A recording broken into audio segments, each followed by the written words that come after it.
ಹೌದು ವೀಕ್ಷಕರೇ, ನೆರೆಯ ರಾಜ್ಯಗಳಾದ ತಮಿಳುನಾಡು, ಆಂಧ್ರಪ್ರದೇಶದ ಕರಾವಳಿ ಭಾಗದಲ್ಲಿ ಫೆಂಗಲ್ ಚಂಡಮಾರುತ ಅಬ್ಬರಿಸಿ ಜನರನ್ನ ಹೈರಾಣಾಗಿಸಿದೆ. ರೈಲು, ವಿಮಾನ ಹಾಗೂ ಬಸ್ ಸಂಚಾರದಲ್ಲಿ ಭಾರೀ ವ್ಯತ್ಯಯ ಕಂಡುಬಂದಿದ್ದು ಜನ ಪರದಾಡುವಂತಾಗಿದೆ. ಇತ್ತ ಕರುನಾಡಿಗೂ ಚಂಡಮಾರುತದ ಎಫೆಕ್ಟ್ ತಟ್ಟಿದ್ದು ಚಿಕ್ಕಬಳ್ಳಾಪುರ ಜಿಲ್ಲೆಯಲ್ಲೂ ಶಾಲಾ ಕಾಲೇಜುಗಳಿಗೆ ಜಿಲ್ಲಾಧಿಕಾರಿ ರವೀಂದ್ರ ಅವರು ರಜೆ ಘೋಷಣೆ ಮಾಡಿದ್ದಾರೆ. ಫೆಂಗಲ್ ಸೈಕ್ಲೋನ್ ಎಫೆಕ್ಟ್ ಕಾರಣ ಜಿಲ್ಲೆಯಾದ್ಯಂತ ಜಿಟಿ ಮಳೆ ಹಾಗೂ ವಿಪರೀತ ಚಳಿ ಇರುವ ಹಿನ್ನೆಲೆಯಲ್ಲಿ ಚಿಕ್ಕಬಳ್ಳಾಪುರ ಜಿಲ್ಲೆಯ ಶಾಲಾ ಕಾಲೇಜುಗಳಿಗೆ ರಜೆ ಘೋಷಣೆ ಮಾಡಲಾಗಿದೆ. ಕಳೆದ ಒಂದು ವಾರದಿಂದ ಜಿಲ್ಲೆಯಾದ್ಯಂತ ಮೋಡ ಕವಿದ ವಾತಾವರಣವಿತ್ತು. ವಿಪರೀತ ಚಳಿ, ಶೀತಗಾಳಿ ಆವರಿಸಿದೆ. ಇದರಿಂದ ಜನ ಹೊರಗಡೆ ಬರಲು ಹೆದರುವಂತಹ ಪರಿಸ್ಥಿತಿ ನಿರ್ಮಾಣವಾಗಿದೆ. ಇವಾಗ ಎಲ್ಲರಿಗೂ ಗೊತ್ತಿರೋ ಹಾಗೆ ಫೆಂಗಲ್ ಚಂಡಮಾರುತ ಬಂದಿದೆ. ಸೊ ಕೇರಳ ಈ ಕಡೆ ಎಲ್ಲ ವಿಪರೀತ ಮಳೆ ಆಗ್ತಾಯಿದೆ, ತಮಿಳುನಾಡು, ಕೇರಳ ಎಲ್ಲ. ಸೊ ಇದರವಾಗಿ ನಮ್ಮ ಕರ್ನಾಟಕದಲ್ಲೂ ಕೂಡ ಕೆಲವೊಂದು ಏರಿಯಾಸ್ಗಳಲ್ಲಿ ಹೆವಿ ಮಳೆ ಆಗ್ತಾಯಿದೆ. ಅದರಲ್ಲಿ ನಮ್ಮ ಚಿಕ್ಕಬಳ್ಳಾಪುರ, ಕೋಲಾರ ಕೂಡ ತುಂಬ ಜಾಸ್ತಿ ಹೆವಿ ರೈನ್ ಇದೆ. ಸೊ ಇದರಿಂದ ಏನು ಎಫೆಕ್ಟ್ ಆಗ್ತಾಯಿದೆ ಅಂದರೆ ತುಂಬ ಯಾವಾಗಲೂ ಮೋಡ ಮುಚ್ಚಿದ ವಾತಾವರಣ ಮತ್ತು ಜಿಟಿ ಮಳೆ ಬೀಳ್ತಾನೆ ಇದೆ. ಅದರ ಜೊತೆಗೆ ಶೀತದ ಗಾಳಿ ಬೀಸ್ತಾ ಇದೆ. ಸೊ ಇದರಿಂದ ಹೊರಗಡೆ ಬರೋಕ್ಕೆ ತುಂಬ ಕಷ್ಟ ಅನಿಸುತ್ತೆ, ಆ ಶೀತದ ಗಾಳಿ ಬೀಳಿಸ್ತಾ ಇರೋದ್ರಿಂದ. ಸೊ ನೋಡಿರಿ, ನಾವೇ ಫುಲ್ ಕವರ್ಡ್ ಆಗಿ ಬಂದಿದ್ವಿ. ಅಂದರೆ ನಾವು ಸ್ವಲ್ಪ ಹೆಂಗಾಗಿದ್ದೆ ಇಷ್ಟೊಂದು ಕವರ್ಡ್ ಆಗಿ ಬಂದರೆ ಏನಂತ, ಅದರಲ್ಲಿ ಚಿಕ್ಕ ಮಕ್ಕಳಾಗಿರ್ಬೋದು ಅಥವಾ ತುಂಬ ವಯಸ್ಸಾಗಿರೋವಂಥವ್ರು ಆಗಿರ್ಬೋದು, ಅವ್ರು ಈಚೆ ಬರೋದಕ್ಕೆ ತುಂಬ ಭಯ ಬೀಳ್ತಾ ಇದ್ದಾರೆ. ಯಾಕಂದರೆ ತುಂಬ ವೆದರ್ ಹೆವಿ ಕೋಲ್ಡ್ ಅನಿಸ್ತಾ ಇದೆ ಮತ್ತು ತುಂಬ ಶೀತದ ಗಾಳಿ ಬೀಸ್ತಾ ಇದೆ. ಮಳೆ ಇಲ್ಲ ಅಂದರೂ ಕೂಡ ಗಾಳಿ, ವಿಪರೀತ ಗಾಳಿ ಇದೆ, ಅದು ಕೋಲ್ಡ್ ಗಾಳಿ ಜಾಸ್ತಿ ಇದೆ. ಸೊ ಅದಕ್ಕೆ ಯಾರು ವಯಸ್ಸಾಗಿದ್ದಾರೆ ಅಥವಾ ಮಕ್ಕಳಿದ್ದಾರೆ ಅವರೆಲ್ಲ ಸ್ವಲ್ಪ ಜಾಸ್ತಿ ಪ್ರಿಸಂಪ್ಷನ್ ತೊಗೊಳ್ಬೇಕಾಗತ್ತೆ. ಸ್ವೆಟರ್ಸು, ಟೋಪಿಗಳು ಎಲ್ಲ ಹಾಕ್ಕೊಂಡು ಹೊರಗಡೆ ಬರಬೇಕಾಗತ್ತೆ.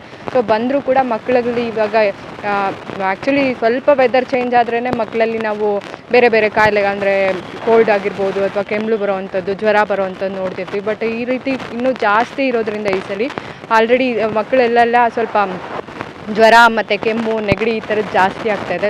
ವಯಸ್ಸಾದವರಲ್ಲೂ ಕೂಡ ಜಾಸ್ತಿ ಆಗ್ತಾಯಿದೆ. ಸೊ ಮೊನ್ನೆ ಪೇಪರಲ್ಲಿ ನೋಡಿದ ಹಾಗೆ, ಅಂದರೆ ವಯಸ್ಸಾದವ್ರು ಏನಿದ್ದಾರೆ ಅವ್ರಿಗೆ ಸ್ವಲ್ಪ ಹಾರ್ಟ್ ಅಟ್ಯಾಕ್ ಆಗುವಂಥ, ಅಂದರೆ ಥಂಡಿ ಜಾಸ್ತಿ ಇರೋದ್ರಿಂದ ಹಾರ್ಟ್ ಅಟ್ಯಾಕ್ ಆಗುವಂಥ ಸಮಯಗಳು ಜಾಸ್ತಿ ಇದೆ ಅಂತ ಹೇಳ್ತಿದ್ದಾರೆ. ಸೊ ಅದರಿಂದ ಯಾರು ಹೊರಗಡೆ ಬರದೆ ಒಳಗಡೆನೇ ಇದ್ದರೆ ಒಳ್ಳೆಯದು ಅನಿಸುತ್ತೆ. ಜೊತೆಗೆ ಈ ತುಂಬ ಕೋಲ್ಡ್ ವೆದರ್ ಇರೋದ್ರಿಂದ ಸ್ಕೂಲ್ಗಳು, ಕಾಲೇಜಸ್ಸು, ಚಿಕ್ಕಬಳ್ಳಾಪುರ, ಕೋಲಾರ ಇವತ್ತು ರಜಾ ಕೊಟ್ಟಿದ್ದಾರೆ. ಬಟ್ ಇದು ಕಂಟಿನ್ಯೂ ನಾಳೆ ನಾಡಿದ್ವರೆಗೂ ಇದೆ ಅಂತ ಹೇಳ್ತಿದ್ದಾರೆ. ಸೊ ನೋಡಿಕೊಂಡು ಸ್ವಲ್ಪ ಮಕ್ಕಳು ಹೊರಗಡೆ ಓಡಾಡೋದಾಗಲಿ, ಸ್ಕೂಲಿಗೆ ಕಾಲೇಜಸ್ಸಿಗೆ ಬರೋದಾಗಲಿ ಸ್ವಲ್ಪ ನೋಡಿಕೊಂಡು ಓಡಾಡ್ಕೊಂಡು ಬರಲಿ ಅಂತ ಹೇಳ್ತಾ ಇದೆ. ನಮ್ಗೆ ಯಾವ ರೀತಿ ತೊಂದರೆ ಆಗ್ತಾಯಿದೆ ಅಂದರೆ, ಬಸ್ಸಲ್ಲಿ ಇವಾಗ ಟ್ರಾವೆಲಿಂಗ್ ಮಾಡಬೇಕಾಗಿರುತ್ತೆ, ಆಫೀಸಿಗೆ ಬರಬೇಕಾಗಿರುತ್ತೆ. ಸೊ ಅದರಲ್ಲಿ ತುಂಬ ಕೋಲ್ಡ್ ವೆದರ್ ಇರೋದ್ರಿಂದ ನಾವೇ ಫುಲ್ ಕವರ್ಡ್ ಆಗಿ ಬರ್ತಾಯಿದ್ದೀವಿ. ಸೊ ಕವರ್ ಆಗಿ ಬಂದ್ರೂ ಕೂಡ ಒಳಗಡೆ ಕುತ್ಕೊಳ್ಳೋಕ್ಕೆ ತುಂಬ ಚಳಿ ಅನಿಸುತ್ತೆ. ಹೊರಗಡೆ ಬರೋಕ್ಕೂ ಕಷ್ಟ ಆಗುತ್ತೆ, ಒಳಗಡೆ ಕುತ್ಕೊಳ್ಳೋದಕ್ಕೂ ಕಷ್ಟ ಆಗ್ತಾಯಿದೆ. ಸೊ ನಾವು ಕೆಲಸ ಮಾಡೋದಕ್ಕೂ ಕೂಡ ಅಂದರೆ ಲ್ಯಾಪ್ಟಾಪಲ್ಲಾಗಿರ್ಬೋದು ಅಥವಾ ಸಿಸ್ಟಮಲ್ಲಿ ಕೆಲಸ ಮಾಡೋದು ಕೂಡ ಕೈ ಕೂಡ ಕಟ್ಟದಂಗೆ ಆಗುತ್ತೆ, ವರ್ಕ್ ಮಾಡೋಕ್ಕೆ ಆಗ್ತಾಯಿಲ್ಲ. ಸೊ ಆ ರೀತಿ ಪರಿಸ್ಥಿತಿ ಇದೆ. ಸೊ ನಮಗೂ ಬರದೆ ಮನೇಲಿ ಬೆಚ್ಚಗೆ ಹೊತ್ಕೊಂಡು ಮಲ್ಕೊಂಬಿಡೋಣಪ್ಪ ಆಫೀಸಿಗೆ ಬರದೆ ಅನ್ನೋ ಕೂಡ ಅನ್ನಿಸ್ತಿದೆ. ಬಟ್ ಆದರೂ ಬರಲೇಬೇಕು, ಕೆಲಸ ಮಾಡಲೇಬೇಕು. ಸೊ ನಮಗೆ ಇರೋದ್ರಿಂದ ಮಾಡಲೇಬೇಕಾಗಿರೋದ್ರಿಂದ ನಾವು ಬರ್ತಾಯಿದ್ದೀವಿ. ಸೊ ಯಾರಿಗೆ ಮನೆಗೆ ಹೊರಗಡೆ ಬರದೇನೆ ಮನೆಯಲ್ಲೇ ಇರಬಹುದು ಅಂತ ಇದ್ದಾರೆ.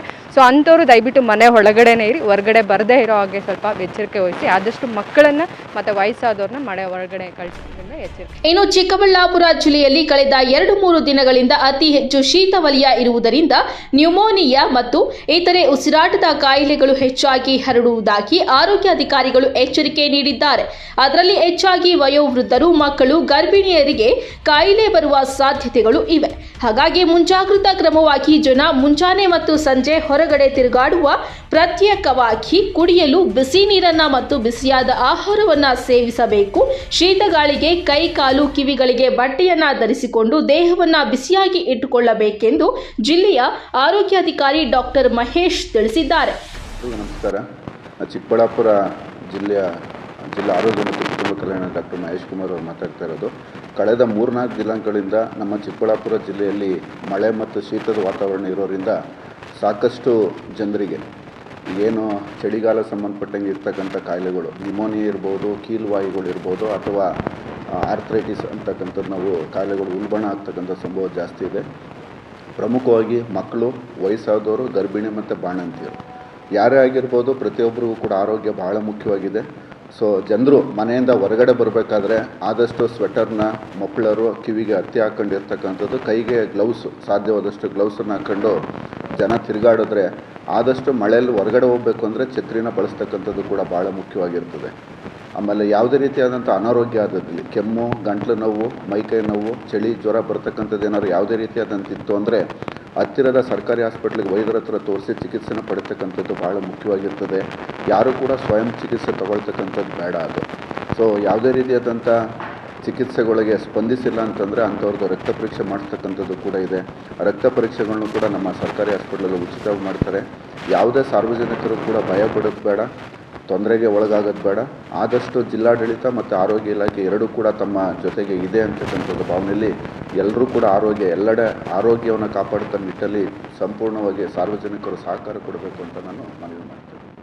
ಒಟ್ಟಾರೆ ಚಿಕ್ಕಬಳ್ಳಾಪುರದಲ್ಲಿ ಫೆಂಗಲ್ ಚಂಡಮಾರುತದಿಂದ ಜನಜೀವನ ಅಸ್ತವ್ಯಸ್ತವಾಗಿದ್ದು ಹೊರಗಡೆ ಬರಲು ಭಯ ಪಡುವಂತಹ ಪರಿಸ್ಥಿತಿ ಎದುರಾಗಿದೆ. ಬಂದರೂ ಕೂಡ ಡಾಕ್ಟರ್ ನೀಡಿರುವಂತಹ ಸಲಹೆಗಳನ್ನು ಪಾಲನೆ ಮಾಡಿ ನಿಮ್ಮ ಆರೋಗ್ಯವನ್ನು ಕಾಪಾಡಿಕೊಳ್ಳುವುದು ನಿಮ್ಮ ಕೈಯಲ್ಲಿದೆ. ಇನ್ನು ಫೆಂಗಲ್ ಚಂಡಮಾರುತದ ಎಫೆಕ್ಟ್ ಹಿನ್ನೆಲೆ ಮಂಗಳವಾರವೂ ಚಿಕ್ಕಬಳ್ಳಾಪುರ ಜಿಲ್ಲೆಯಲ್ಲಿ ಅಂಗನವಾಡಿ ಶಾಲಾ ಕಾಲೇಜುಗಳಿಗೆ ಜಿಲ್ಲಾಧಿಕಾರಿ ಪಿಎನ್ ರವೀಂದ್ರ ರಜೆ ಘೋಷಣೆ ಮಾಡಿದ್ದಾರೆ. ಕ್ಯಾಮರಾಮನ್ ಪ್ರವೀಣ್ ಜೊತೆ ಕಳವಾರ ಅರುಣ್, ಎಂಎಂಟಿವಿ ನ್ಯೂಸ್, ಚಿಕ್ಕಬಳ್ಳಾಪುರ.